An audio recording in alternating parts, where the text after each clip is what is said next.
Di teori itu, angka-angka itu untuk melihat apakah suatu negara mampu membayar utang.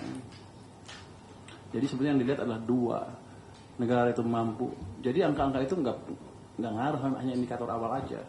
Cuma yang dilihat oleh investor adalah apa dia mampu membayar utang atau mau membayar utang. Gitu. Kita selama ini nggak pernah default.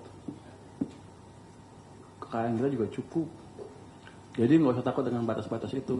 Kalau Anda lihat, Eropa kan masih ya. 3% sampai 60 kan. 3% defisit maksimum, 60% utang per PDB. Semuanya dilanggar sekarang kan. Hampir semua negara Eropa melanggar. Amerika berapa? Hampir 100% juga. Defisitnya mungkin 6%. Rasio utang ke PDB-nya di atas 100%. Seandainya kita kepepet, seandainya ya. Kenapa mereka boleh, kita nggak boleh? Tahun 2002, saya pernah bikin ini studi fiskal dengan profesor Jepang. Dia pada waktu memberi masukan ke pemerintah tentang fiskal, cuman dia nggak bisa ngitung.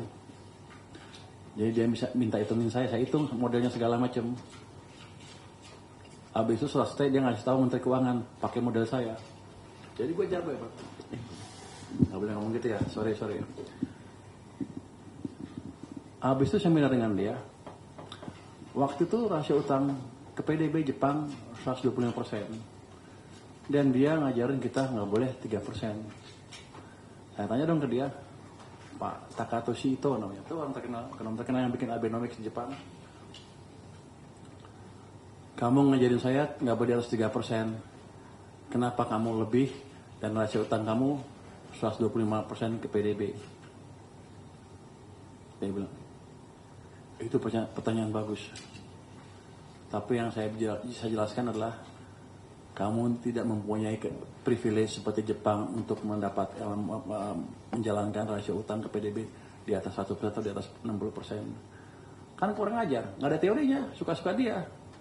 Jadi lembaga-lembaga rating itu juga nggak fair juga. Saya pernah debat semuanya mereka.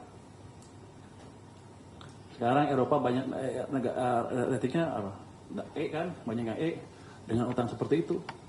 Kita lebih bagus kondisinya. Kenapa masih berapa? Triple B plus apa sekarang? Investment grade yang masih di bawah. Padahal dari fiskal kita lebih bagus, prospek ekonomi juga lebih bagus. Jadi Anda tanya ke Bloomberg dan sana, kenapa nggak fair? Tanya ke saya, jangan tanya ke saya ya.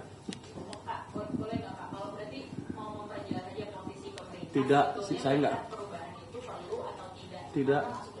Tidak. Prolegnas ngapain? Karena kan undang-undangnya masuk dalam prolegnas. Ya biar aja masuk prolegnasnya belum berubah. Makanya saya mau konfirmasi. Enggak berubah. Pemerintah melihat perlu atau tidak? Tidak. Oke. Anda tanya sana ya. Jangan protes saya terus. Protes lembaga internasional. Kenapa kamu nggak fair? Oke, next. Jadi biar aja. Next question siapa? Next question. Tangguh, lempar ke sana dulu. Salah nggak? Sampai 15 ya. Sampai lewat 15 ya Bu. Selamat siang Pak Purwaya. Perkenalkan Lola dari. Sorry kalau sama asing gua agak sebel emang. Habis mereka injek kita, lu gila kita. Oke, sorry ambil. Sama bukan asing, bukan lo ya Pak. Ini asing lembaga asing. Enggak fair sama kita tuh. Silakan.